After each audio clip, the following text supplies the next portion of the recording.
Les Sentiers de la Gloire ou Path of Glory est un film de Stanley Kubrick américain en noir et blanc sorti en 1957 qui a été traduit en français depuis un livre. Ci-contre, nous pouvons voir les deux affiches du film en version française puis américaine.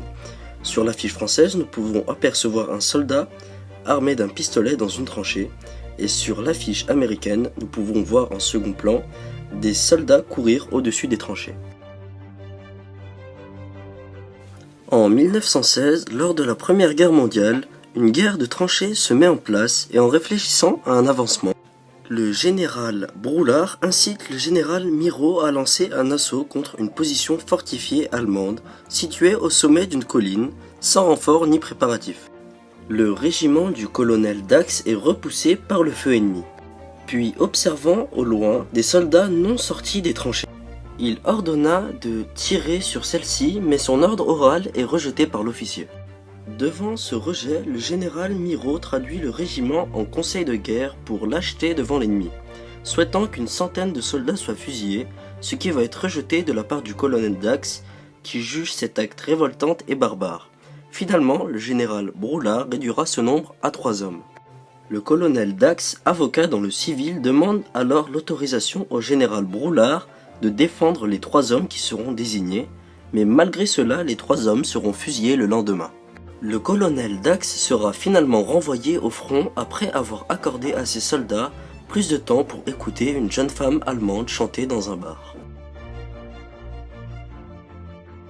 Les Sentiers de la Gloire est un film antimilitariste qui dénonce les comportements de la haute hiérarchie militaire, ainsi que les hommes considérés comme de simples pions.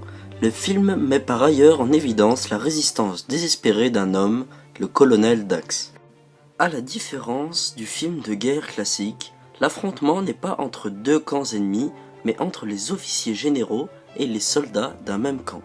D'ailleurs, on ne voit pas d'Allemands, car le film dénonce en partie la guerre, mais surtout les relations entre hauts gradés et soldats.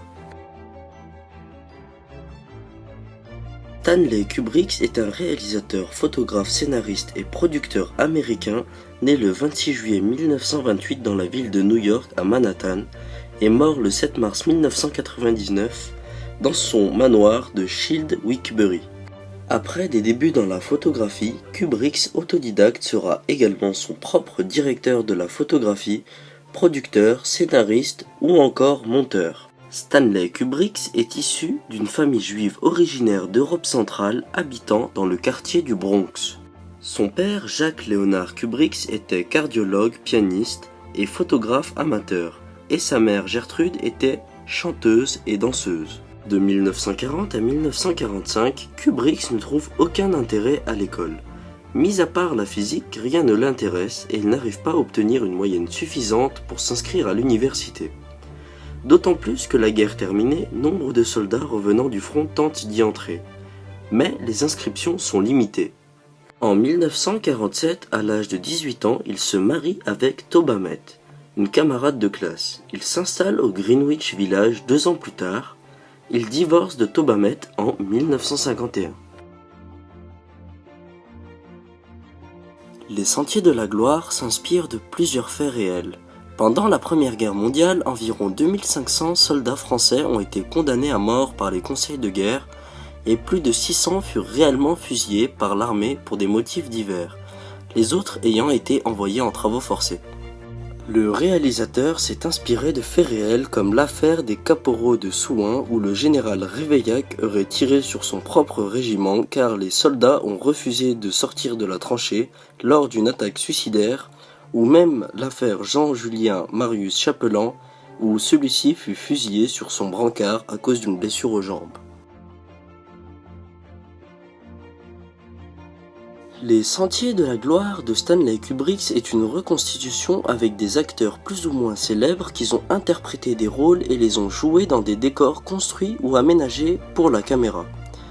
Pour de nombreux éléments, on peut même parler de fiction puisque ni les généraux Miraut ou Brouillard, Ni le colonel Dax ni même le 701e régiment d'infanterie n'ont existé pendant la Première Guerre mondiale. Dans la scène finale, tous les soldats portent le sigle 701 qui indique qu'ils font tous partie du 701e régiment d'infanterie.